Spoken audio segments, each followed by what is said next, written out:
जनताको बीचमा फेरि पनि यो सडकमा किन एमाले फेरि उत्रनु पर्यो? आज अरू राजनीतिक पार्टीहरू कहाँ छन्?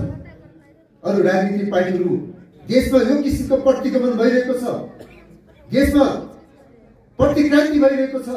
देशमा हामी नेपाली जनताहरू धेरै सैनिकहरूले योगदान गरेर बलिदान गरेर ल्याएको संविधान आज कोमामा छ, आज संसद विघटन भएको छ। यो संविधानले नचिनेको सरकार आज सरकार बनेको छ, जेएनजीको नाममा बनेको सरकार बनेको छ। आज जेएनजी कोही पनि त्यो सरकारमा छैन। आज देशमा भ्रष्ट गरेको, देशलाई फेरि पनि अनियमितता गरेका, कालो बजारी गरेका व्यक्तिहरू सरकारमा छन्। प्रतिगमन गर्न आज देशी विदेशी शक्तिहरूले नेपाललाई एउटा कमजोर बनाउन, नेपाल देशी बनाउनको निम्ति जुन प्रतिगमन गरेको छ, यो प्रतिगमनलाई चिन्ने पार्टीको प्रतिगमन भयो। संविधान विघटन गर्यो अनि संसदलाई विघटन गर्यो। देशमा फेरि पनि यो प्रतिगमनलाई रोक्नुपर्छ, यो प्रतिगमनको विरोध गर्नुपर्छ भनेर सडकमा फेरि पनि आन्दोलन गर्ने पार्टीको हो त्यही नेकपा एमाले हो। तपाईहरुलाई भ्रम छ, अहिले पनि भ्रम सृजना गरेको छ। आज यो परिस्थिति निर्माण गर्नको निम्ति आज एमाले जिम्मेवार छ, एमालेको नेता केपी ओली जिम्मेवार छ। त्यसैले केपी ओलीको विरुद्धमा, एमालेको विरुद्धमा आज जुन किसिमको प्रचारबाजी भइरहेको छ, जनताको बीचमा भ्रम छरेको छ, त्यो सबै काल्पनिक कुरा हुन्, सबै आरोपित कुरा हो। एमाले देशको निम्ति उभियो, एमाले विदेशी हस्तक्षेपको निम्ति उभियो, नेपालले यो देशको निम्ति एउटा शक्तिशाल जस्तो उभियो। केपी ओलीले त्यसको नेतृत्व गर्यो भनेपछि आज सबै शक्तिहरू एमालेको विरुद्धमा उभिएको हो। यो कुरो बुझ्ने कि नबुझ्ने आज नेपाली जनताले बुझ्न निकै समस्या हो। केही समय भाद्र 23-24 घटनापछि कतै अब एमाले सकियो कि राजनीतिक दल सकियो कि अब मुलुकमा दलहरू आज समाप्त भयो कि नेताहरू समाप्त भयो कि यो खालको भ्रम हाम्रो बीचमा रह्यो। तर त्यो भ्रमबाट चिर्दै सबै शक्तिहरूको विरुद्धमा आज नेताहरूलाई पक्रने, जेल हाल्ने अनि स्थान भङ्ग गर्ने, विभिन्न आरोपबाट मुद्दा लगाउने त्यो खालको षड्यन्त्रबाट प्रतिवाद गर्दै आज पार्टीले यो ठाउँबाट आज फेरि पनि देशव्यापी रूपमा जनताको मनोबल उच्च बनाउने, जनतालाई फेरि पनि निराशबाट उठाउने अनि राज्यको पुलिसहरू जो सुरक्षा कर्मीहरू छन् बिचारा बन्दुक बोकेको छ, बन्दुक पड्काउन पाइरहेको छैन, बन्दुक बोकेको छ, आफूले बन्दुक छोडेर आज तपाईको पुलिसको जुन एउटा बर्दीमा छ, पुलिसहरूलाई लछारी मारेको छ। कुनै पनि पुलिस चौकीहरू बाँकिरहेको छैन, कुनै पनि वार्ड कार्यालयहरू आज जनताको जुन सेवा दिने कार्यालय छ त्यो वार्ड कार्यालयहरू, पालिका कार्यालयहरू अनि सिंहदरबार, सर्वोच्च अदालत यो सबै एउटा जलाउने काम किन गर्यो? के यो क्रान्ति हो? व्यक्तिको घर जलाउने, लुटपाट गर्ने अनि व्यक्तिलाई त्रसित गर्ने हो आज हाम्रो बस यही हो। यो क्रान्ति होइन, यो प्रतिक्रान्ति हो। जनताको नाममा, जेएनजीको नाममा आज जुन किसिमको परिवर्तन त हुनु पर्थ्यो, परिवर्तन त त्यो परिवर्तनले त के दिनु पर्थ्यो?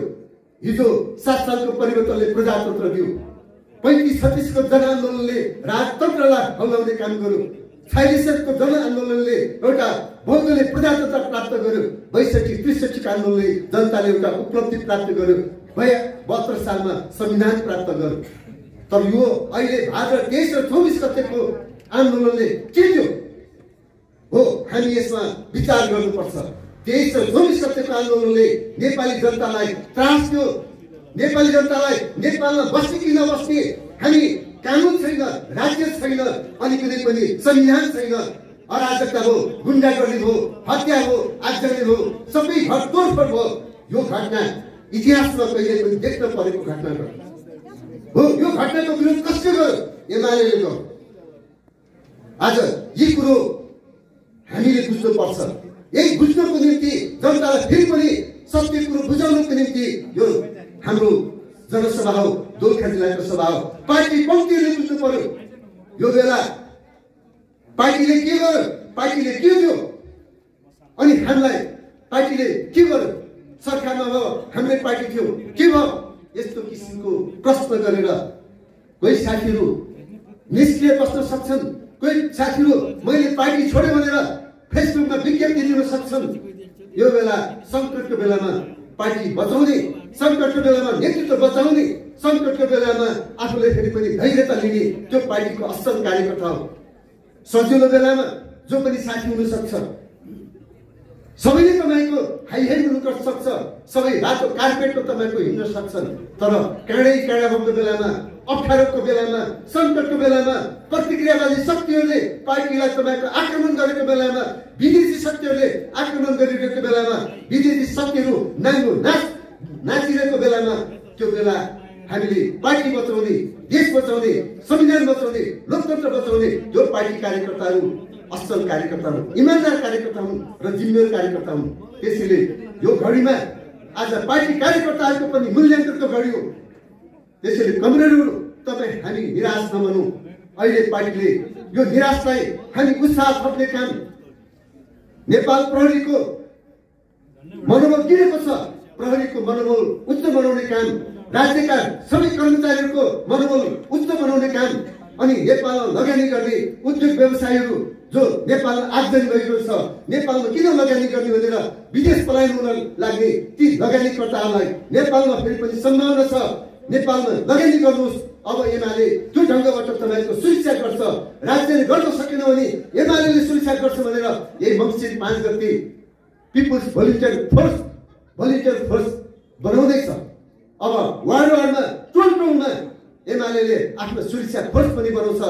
अब एमाले जनतालाई त्रसित गर्ने, जनतालाई धम्क्याउने, उद्योग व्यवसायलाई तपाईँको लगानीबाट पलायन हुन दिने, अनि त्यहाँबाट राज्यमा तपाईँको त्यो किसिमको एउटा तोडफोड गर्ने त्यस्ता व्यक्तिहरूलाई राज्यले तपाईँको त्यो काम गरेन भने एमाले त्यसको काम गर्छ। एमाले यही मङ्सिर 5 गते काठमाडौँमा त्यसको पनि एउटा युथ फोर्स जो भलिन्टियर फोर्सको पनि घोषणा गर्दैछ। भर पर्दा नेपाली सेनाको भर पर्दा, नेपाल सशस्त्र प्रहरीको भर पर्दा, नेपाल प्रहरीको भर पर्दा आज देश आगजनी हुँदाखेरि पनि केही पनि भएन। राजा वीरेन्द्र जसरी नारायणकी दरबारमा जसरी तपाईँको चाहिँ सेनाकै बिचबाट जसरी उसको हत्या भयो, उसको परिवारको सन्तानको अन्त्य भयो, त्यस्तै नेपालमा आज त्यस्तै एउटा देशलाई हत्या गर्ने, देशमा नेताहरूलाई हत्या गर्ने, जेल हाल्ने जुन षड्यन्त्र थियो त्यो षड्यन्त्रबाट हाम्रो पार्टी बचेको छ, एमाले बचेको छ। हामीले हाम्रा श्रद्धेय नेता केपी ओलीलाई बचाउन हामी सफल भएका छौँ र उहाँलाई फेरि पनि यो देशको एउटा उहाँको सपना पुरा गर्ने, देशको सपना पुरा गर्ने, समृद्ध नेपाल, सुखी नेपालको सपना पुरा गर्ने काममा उहाँले अहिले अगुवाई गरिरहेको छ। त्यसैले पनि हामी आज श्रद्धेय केपी ओलीको प्रति जुन आरोप छ, जुन किसिमको आक्रमण छ, त्यसको प्रतिवाद गर्ने आज हामी सबै पार्टी कार्यकर्ताको दायित्व, नेपाली जनताको दायित्व, यही कुरोलाई पनि उद्घोष गर्ने कुरोमा पनि यो आजको जनसभा हो। म यही कुरो तपाईँहरूको बिचमा राखिरहँदा तपाईँहरूलाई लाग्न सक्छ 23 र 24 गते भाद्र गतेको घटना के हो, तपाईँ हामी सबले राम्रोसँग बुझेका छौँ। खुसी व्यक्त गर्छु, एउटा दोलखामा केही पनि भएन, मात्र कालिम्पोङ केबल कारमा केही तोडफोड भयो। दोलखामा कुनै वार्ड कार्यालय तोडफोड होइन, कुनै पालिका कार्यालय तोडफोड होइन, कुनै सरकारी कार्यालय भवनहरू तोडफोड होइन, कुनै व्यक्तिको निजी भवनहरू तोडफोड भएन। भयो हाम्रो दोलखाको हाम्रो पार्टी नेता पूर्व मन्त्री कमरेड आनन्द पोखरेलको घर आगजनी हो, विशाल खड्काको घर माओवादीका कमरेड विशाल खड्काको घर केही तोडफोड हुने काम भयो। सामान्य रूपमा पशुपति विजन हाम्रो बालकृष्ण कमरेडको घरमा केही अलिअलि बेलुका ढुङ्गा हान्ने काम भयो। मेरै घरलाई पनि आक्रमण गर्ने योजना बनायो तर त्यो सफल हुन सकेन। धेरै दोलखामा त्यस्तो घटना घटे। त दोलखाको सबै राजनीतिक पार्टीका नेताहरू, दलका नेता कार्यकर्ताहरू र जेनजी युवाहरू र दोलखाका पत्रकार, नागरिक समाज, बुद्धिजीवी, उद्योग व्यवसायहरू, सबै जनसमुदायलाई म हार्दिक आज नेकपा एमालेको जिल्ला जनसभामा दोलखाली सबै राजनीतिक पार्टी, सबै नागरिक समाज, पत्रकार, सबै बुद्धिजीवीलाई हार्दिक हार्दिक धन्यवाद दिन चाहन्छु। सबैले तालीद्वारा तपाईँलाई बधाई दिन पनि चाहन्छु। यो दोलखाको एउटा चेतना हो, दोलखाली जनताले देखाएको सुनिश्चित हो। त्यसैले आज जुन किसिमले काठमाडौँमा जे घटना हो, देशव्यापी रूपमा जे घटना हो, यो अत्यन्तै दुःखद घटना हो। यो दुःखद घटना हो, यो अत्यन्तै आतंककारी घटना हो, यो अत्यन्तै आतंककारी घटना हो, यो आतंकवादी घटना हो। माओवादीले व्यक्तिको हत्या गर्यो। आज हामी कार्तिक 29 गते हाम्रो शहीद रामलाल घिसिङको आज 23औं वार्षिक स्मृति दिवस पनि अहिले हामीले सैलुङमा 8 बजे सैलुङको उहाँलाई हत्या गरेको ठाउँमा हामीले उहाँलाई श्रद्धाञ्जली दिएर हामीले त्यो ठाउँबाट अहिले यो कार्यक्रममा आउँदैछ। हामी यसरी हत्या गर्ने हत्याराहरू राजनीतिक पार्टीको रूपमा उदाइरहन्छ। ती हत्याराहरू फेरि पनि जनताको सेवा गर्ने, जनताको तपाईँको राष्ट्रको सुरक्षा गर्ने अनि ती व्यक्तिहरूले जुन किसिमको हुङ्कार गरेर पटक पटक तपाईँको शक्तिको निम्ति, देश र जनताको निम्ति होइन, सरकारको निम्ति दल बदल गर्ने, कहिले एमालेसँग, कहिले माओवादीसँग, कहिले काङ्ग्रेससँग मिलेर यो देशलाई जहिले शोषण गरिरहने, देशलाई जहिले पनि सङ्कट बनिरहने, देशलाई जहिले पनि अप्ठ्यारो बनिरहने र अनि जहिले देश र जनताको निम्ति भन्दा पदको निम्ति प्रचण्डले जुन किसिमको नाटक गरेको छ, जुन किसिमको नेपालको राजनीतिमा एउटा विकृति जन्माएको छ, यो आजको जनसभामा हामी प्रचण्ड जुन किसिमले यो नेपालको राजनीतिमा एउटा अत्यन्तै सङ्कट ल्याउने, अप्ठ्यारो गर्ने, देशलाई भ्रष्टाचार गर्ने, हत्या हिंसाको निम्ति उत्साहित गर्ने जो व्यक्ति हो, त्यो व्यक्ति अहिले पनि आफ्नो पद जोगाउनको निम्ति, आफ्नो अध्यक्ष पद जोगाउनको निम्ति पद सबै कमिटी विघटन गरेर आयोजक बनाउँछ। आयोजकको कमिटीको संयोजक आफै बन्छ। अनि नेकपा एमाले कारवाही गरेका, नेकपा एमालेबाट निष्कासन गरेका पार्टी नेता भन्नेहरूलाई अनि व्यक्तिको नाममा आज 9 दल, 10 दल, 12 दल बानुहरू आयो भनेर अनि जनतालाई एउटा मनोविज्ञान दिएर भ्रम गरेर अब फेरि प्रचण्डले देशलाई केही गर्ने हो। सबै दलहरू बानुहरू एक ठाउँ भए यो भ्रमबाट नि मुक्त हुनुहोस्। यो कुनै पनि यो राजनीति होइन, यो पद जोगाउनुको निम्ति माधव नेपाल र प्रचण्डले आफ्नो पद जोगाउनुको निम्ति गरेको नेपाली राजनीतिमा एउटा षड्यन्त्र, जनतालाई भ्रम हो। यो भ्रमबाट मुक्त हुनुहोस्। यो पनि हाम्रो आजको जनसभामा तपाईँलाई एउटा हाम्रो आह्वान। त्यसैले पनि म त भन्छु, धेरै हिजो एमालेबाट भ्रमवश समाजवादी बनेका, एकीकृत समाजवादी बनेका व्यक्तिहरूलाई सधैँ पार्टी अध्यक्षले पनि आह्वान गर्नुभएको छ। हाम्रो पार्टी केन्द्रले पनि आह्वान गरेको छ। हाम्रो नेकपाले गोर्खा जिल्ला कमिटीको बैठकले पनि आह्वान गरेको छ। हामीले सार्वजनिकमा पनि आह्वान गरेका छौँ। दोलखामा तपाईँ सबै समाजवादीमा रहनुभएका, एमालेबाट तपाईँले अलग रहनुभएको आज केही 4 वर्ष भयो, अब तपाईँले घर फर्कनुहोस्, अब तपाईँहरू एमालेमा फेरि पनि फर्कनुहोस् भनेर हामीले उहाँलाई सार्वजनिकमा पार्टीले बैठकले आह्वान गरेका छौँ। आज यो जनसभामा पनि म हार्दिक उहाँलाई आह्वान गर्न चाहन्छु, अपिल गर्न चाहन्छु। अब तपाईँहरू आफूले दुःख गरेको घर, आफूले पार्टी गरेको, निर्माण गरेको यो पार्टीबाट तपाईँ अलग रहेर अब नबस्नुहोस्। तपाईँहरू पुनः फेरि पनि एमालेमा फर्कनुहोस्। हामीले आदरणीय पार्टी नेता शिव प्रसाद भण्डारी लगायत उहाँको सबै टिमसँग हामीले आह्वान गरेको छौँ, बैठक बसेका छौँ। धेरै म अहिले बाहिर निस्किँदा पनि धेरै साथीहरू तपाईँले नेताहरूसँग कुरो गर्नुभयो, समाजवादीको व्यक्तिहरूसँग कुरो गर्नुभयो, उहाँहरूको चिन्ता थियो। तपाईँहरूको चिन्ता अनुसार हामीले त्यो काम गरेका छौँ, भनेका छौँ। अहिले मात्रै भनेको होइन, हिजै पनि भनेका हौँ हामीले। तर उहाँहरू त्यो ढङ्गबाट अहिले पनि उहाँहरू होइन, हामी सबै एकैचोटि आउँछौँ, पार्टी नै हामी समावेश गर्छौँ भनिरहँदा अहिले सबैलाई केन्द्रीय सदस्य दिने, कसैलाई समानुपातिक मान्य दिने, कसैलाई के दिने भनेर अल्मलिरहेको छ। मलाई लाग्छ अहिले यो माओवादीको तपाईँको के पार्टीमा तपाईँको चाहिँ यो को केन्द्रीय सदस्य हुनु, एमालेको एउटा साधारण सदस्य हुनु, त्यसको गौरव, त्यसको मर्यादा छ। म कसैलाई पनि म अपमान गरेको होइन। कोही केन्द्रीय सदस्यको नामबाट कुनै पनि झुक्क्याएर कुनै एउटा पद बहुतेर बमहरू पार्देर आज तपाईँहरू अवमल्याउने र 6 महिनापछि तपाईँको ती सबै भएका केन्द्रीय सदस्यहरू खारेज हुने कारणमा यस्ता किसिमको भ्रम नलाग्न पनि म आह्वान गर्न चाहन्छु। त्यसैले कमरेडहरू, यो अहिले तपाईँहरूलाई किन हामी यसो भन्दैछौँ भने आज राजनीतिमा यति जुटको खेती भइरहेको छ, यति बेमान भइरहेको छ। यो बेमान राजनीतिलाई अन्त्य गरौँ। अनि हाम्रो त्यो समाजमा जसले तपाईँको चरित्रहीन छ, जो तपाईँको व्यक्तिगत रूपमा भ्रष्ट छ, जो मान्छेले तपाईँको शोषण गरेको छ, जो मान्छेले एउटा बदमासी गरेको छ, देशप्रति जनताप्रति धोका दिएको छ, त्यही मान्छेहरू चर्को क्रान्तिकारी देश र जनताको नारा दिने, चर्को भ्रष्टाचारको विरोध गर्ने, अनि त्यही व्यक्ति स्ट्रङ गर्ने, त्यही व्यक्ति लोकप्रिय हुने आज यो एउटा राजनीतिमा बडो मार्केट छ। म तपाईँलाई आज एउटा घोषणा गर्न चाहन्छु। अब जो व्यक्ति भ्रष्टाचार गर्छ त्यो व्यक्तिले भ्रष्टाचारको विरोध गर्नु भने त्यो व्यक्ति पहिला भ्रष्टाचारको विरोध गर्ने व्यक्ति त्यसको व्यक्तिगत जीवन हेर्नुहोस्, त्यो भ्रष्ट थियो कि थिएन, त्यसले आफ्नो पदमा हुँदा, सांसद हुँदा, मन्त्री हुँदा अथवा कुनै पनि जिम्मेवारी बनाउँदा त्यो व्यक्तिले के गरेको थियो, त्यो व्यक्ति साँच्चै इमानदार थियो कि थिएन, साँच्चै भ्रष्टाचार उसले गरेको थियो कि थिएन, हामीले त्यो हेर्नु पर्छ। अब जसले जे भ्रष्टाचारको विरोध गर्छ, हामी जो चोर उसैको ठुलो चोर भन्ने जस्तो भयो। जो भ्रष्टाचार गर्छ उसले भ्रष्टाचारको विरोध गर्ने, अनि त्यही व्यक्ति तपाईँको चाहिँ फेरि अत्यन्तै लोकप्रिय हुने। यो व्यवस्था, यो परिस्थितिको अन्त्य गर्न आज 23 र 24 गतेको घटनापछि हामी दोलखामा नयाँ ढङ्गले एमाले अगाडि बढ्छ।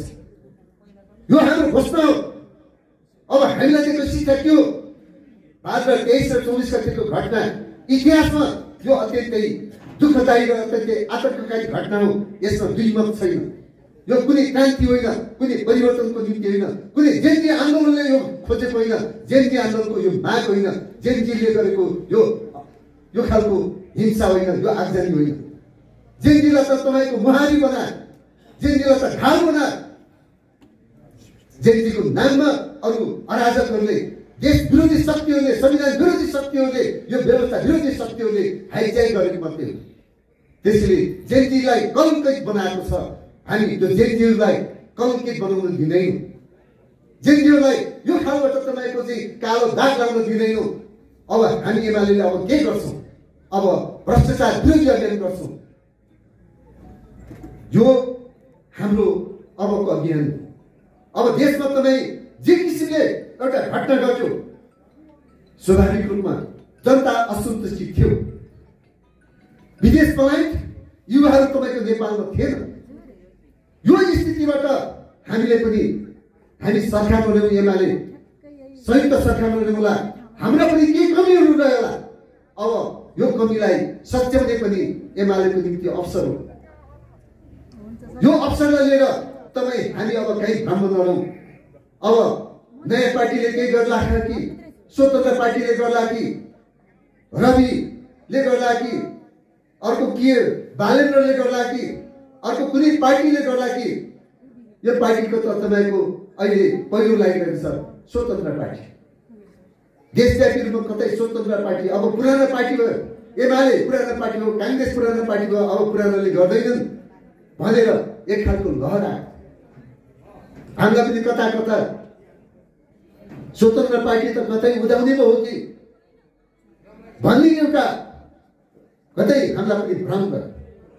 यो भ्रम आज स्वतन्त्र पार्टी जतिको तपाईँको बदमास गर्ने, जति तपाईँको नाटक गर्ने, स्टन्टबाज गर्ने, रवि लामिछाने जेल तोडेर आज हेर्नुहोस् त देशभरिको अपराधीहरू अनि जेल तपाईँको बसेका मान्छेहरूलाई जेलबाट तपाईँको निकाल्ने को? सबै अपराध कानुन हुँदैन। उसो पनि के त मान्छे मार्न पाइने, अपराध गर्न पाइने, कानुन मिच्न पाइने त्यो मान्छेहरू जेल बसेको छ। त्यो जेल बसेका मान्छेहरूलाई जेल ब्रेक गरेर एकैचोटि तपाईँको जेलबाट सबै देशका तपाईँ सबै अपराधीहरू बाहिर निस्कन पाउने त्यसको अभ्यास कसले गर्यो? रविले गर्यो। देशभरि तपाईँको सहकारीको यस्तो एउटा माहौल थियो, देशमा एउटा सहकारी समाज नगरौँ। एमाले कुनै सडकमा तपाईँको कसैले विरोध गरेको भरमा, कसैले बाहिर तपाईँको विरोध गरेको भरमा एमाले आफ्नो महाधिवेशनबाट नेतृत्व को बनाउने महाधिवेशनको प्रतिनिधिले फैसला गर्छ, एमाले फैसला गर्छ। कुनै विपक्षी पार्टीले फैसला गर्ने, कुनै विरोधी पार्टीले फैसला गर्ने, कुनै देशी विदेशी प्रतिक्रियावादी शक्तिले फैसला गर्ने यो काम होइन। यसको पछि हामी लाग्नु हुँदैन। त्यसैले म तपाईहरुलाई यो पनि भन्न चाहन्छु र हाम्रो 11औं राष्ट्रिय महाधिवेशनलाई काठमाडौँमा हुने महाधिवेशनलाई भव्य रूपमा सफल बनाउन तपाई दोलखावासीहरू काठमाडौँ हुने दोलखा काठमाडौँ सम्पर्क मञ्चले आज पनि जसरी यो जनसभालाई सफल बनाउन दोलखा काठमाडौँ सम्पर्क मञ्चका सबै तहका नेताहरू जसरी आउनु भएको छ, म उहाँलाई पनि विशेष धन्यवाद दिन चाहन्छु।